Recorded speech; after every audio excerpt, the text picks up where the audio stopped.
कुंभ मेले का आयोजन कहां पर और कब होगा, इसको लेकर एक ज्योतिषी गणना होती है और उसी के आधार पर इसका आयोजन किया जाता है।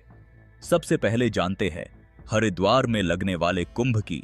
तो कुंभ राशि में बृहस्पति का प्रवेश होने पर एवं मेष राशि में सूर्य का प्रवेश होने पर कुंभ का पर्व हरिद्वार में आयोजित किया जाता है। हरिद्वार और प्रयागराज में दो कुंभ पर्वों के बीच 6 वर्ष के अंतराल में अर्ध कुंभ का आयोजन होता है। अब जानते हैं प्रयागराज में लगने वाले कुंभ की। तो मेष राशि के चक्र में बृहस्पति एवं सूर्य और चंद्र के मकर राशि में प्रवेश करने पर अमावस्या के दिन कुंभ का पर्व प्रयागराज में आयोजित किया जाता है। एक अन्य गणना के अनुसार मकर राशि में सूर्य का एवं वृषभ राशि में बृहस्पति का प्रवेश होने पर महाकुंभ पर्व प्रयागराज में आयोजित होता है। 2025 में महाकुंभ का आयोजन प्रयागराज के अंदर ही किया जा रहा है। ये महाकुंभ 144 साल के बाद प्रयागराज में आयोजित हो रहा है। महाकुंभ का आयोजन 12 कुंभ मेलों के बाद होता है, जो प्रयागराज में 13 जनवरी से शुरू हो चुका है और 26 फरवरी तक चलेगा। पूरे 45 दिनों तक चलने वाले इस महाकुंभ में ग्रह और नक्षत्रों की स्थिति में काफी बदलाव देखने को मिलने वाला है, जिससे महाकुंभ में स्नान करने से कई गुना अधिक फल की प्राप्ति होती है। अब आप लोगों के मन में ये एक सवाल जरूर आ रहा होगा कि आखिर प्रयागराज में ही क्यों महाकुंभ का आयोजन होता है। प्रयागराज में लगने वाले महाकुंभ का महत्व अधिक माना गया है। दरअसल यहाँ 3 पवित्र नदियों गंगा, यमुना और सरस्वती का संगम है, जिस वजह से यह स्थान अन्य जगहों की तुलना में अधिक महत्वपूर्ण है। जानकारी के लिए बता दे कि सरस्वती नदी लुप्त हो चुकी हैं, लेकिन ये इस धरती के धरातल में आज भी बहती हैं। ऐसी मान्यता है कि जो व्यक्ति इन तीनों नदियों के संगम में शाही स्नान करता है, उसे मोक्ष की प्राप्ति होती है। इसलिए प्रयागराज में इसका महत्व अधिक माना जाता है। उत्तर प्रदेश के प्रयागराज में 4000 हेक्टेयर में होने वाले इस महाकुंभ मेले में traffic and crowd management data के अकॉर्डिंग लगभग देश विदेश से लगभग 40 करोड़ लोगों से भी अधिक लोगों के कुंभ मेले में शामिल होने की उम्मीद है, जिसमें सिर्फ जल सुविधा की लागत 40 करोड़ है, जो 25 हेक्टेयर में 1249 किलोमीटर लंबी पाइपलाइन में लगी है। अब तक का 2013 में हुआ आयोजित कुंभ मेला सबसे बड़ा धार्मिक आयोजन माना गया था, जिसमें करीब 12 करोड़ से अधिक श्रद्धालु शामिल हुए थे। लेकिन 144 साल बाद होने वाले इस महाकुंभ की भव्यता उससे भी कहीं अधिक होने वाली है। इसकी विशालता का अंदाजा इसी बात से लगाया जा सकता है कि इसका अनुमानित बजट 6382 करोड़ रुपए हैं। अब नासिक के कुंभ की बात करते हैं, जो सिंह राशि में बृहस्पति के प्रवेश होने पर कुंभ पर्व गोदावरी के तट पर नासिक में होता है। अमावस्या के दिन बृहस्पति, सूर्य एवं चंद्र के कर्क राशि में प्रवेश होने पर भी कुंभ पर्व गोदावरी तट पर आयोजित होता है। अब जानते हैं उज्जैन के कुंभ की। तो सिंह राशि में बृहस्पति एवं मेष राशि में सूर्य का प्रवेश होने पर यह पर्व उज्जैन में होता है।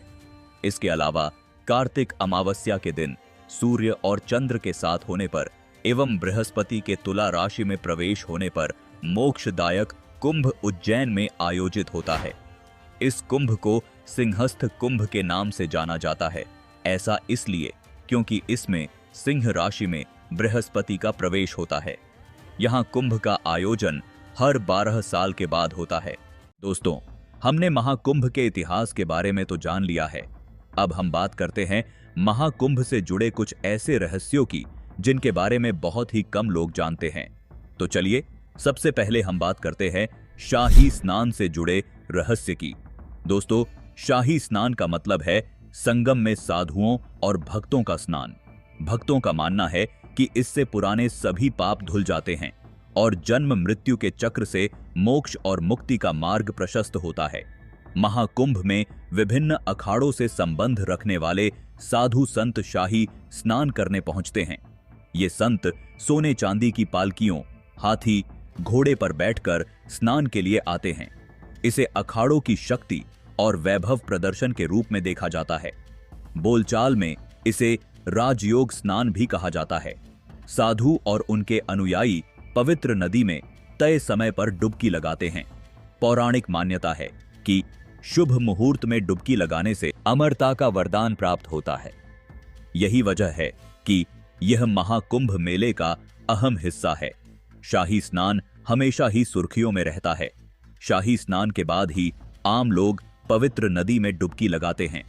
कहा जाता है शाही स्नान की शुरुआत 14वीं से 16वीं शताब्दी के बीच हुई थी। यह ऐसा वक्त था जब भारत में मुगलों के आक्रमण की शुरुआत हो चुकी थी। साधुओं ने स्वयं और धर्म की रक्षा के लिए अखाड़ों के रूप में एकजुट होना शुरू किया। मुगल आक्रांताओं से धर्म परंपरा को बचाए रखने के लिए हिंदू शासकों ने अखाड़ों के साधु संतों, खासकर नागा साधुओं से मदद ली थी। इसके बाद जब भी कहीं पर भी कुंभ या महाकुंभ का आयोजन होता, तब सम्मान के तौर पर साधुओं को पहले स्नान का अवसर दिया गया। बाद में यह परंपरा बन गई।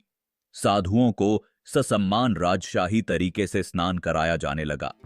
इसीलिए मुख्य तिथियों पर होने वाले स्नान को शाही स्नान कहा जाने लगा। यही परंपरा आज भी जारी है।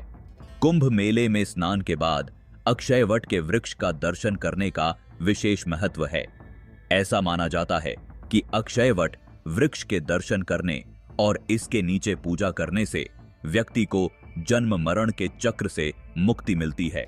और कहा जाता है कि कुंभ में स्नान करने के बाद इस वृक्ष के दर्शन करना जरूरी है, वरना कुंभ स्नान का पूर्ण लाभ प्राप्त नहीं होता।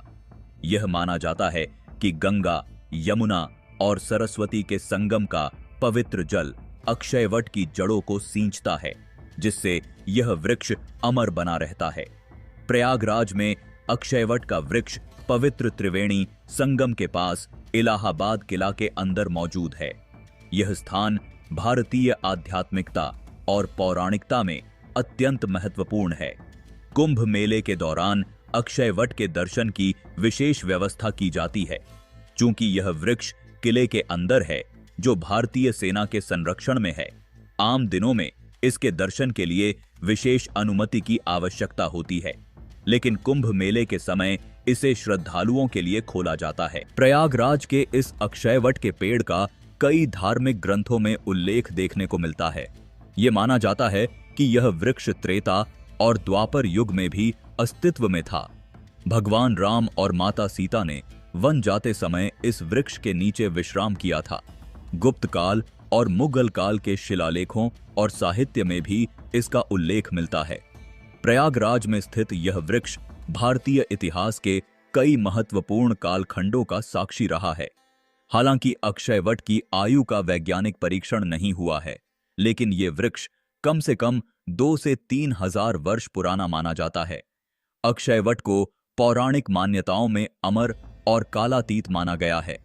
वैज्ञानिक दृष्टिकोण से यह हजारों वर्ष पुराना हो सकता है, लेकिन इसकी वास्तविक आयु पौराणिक कथाओं के आधार पर असीमित और अनंत मानी जाती है।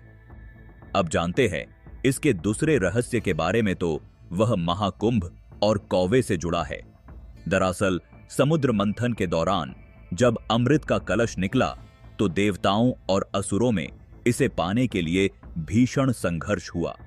देवताओं को यह पता था कि यदि असुर अमृत पी लेंगे तो वे अमर हो जाएंगे और सृष्टि का संतुलन बिगड़ जाएगा। इसीलिए भगवान विष्णु ने मोहिनी रूप धारण करके असुरों को धोखा दिया और अमृत का कलश देवताओं को सौंप दिया। जब अमृत कलश देवताओं के पास आया तो असुरों ने इसे छीनने की कोशिश की।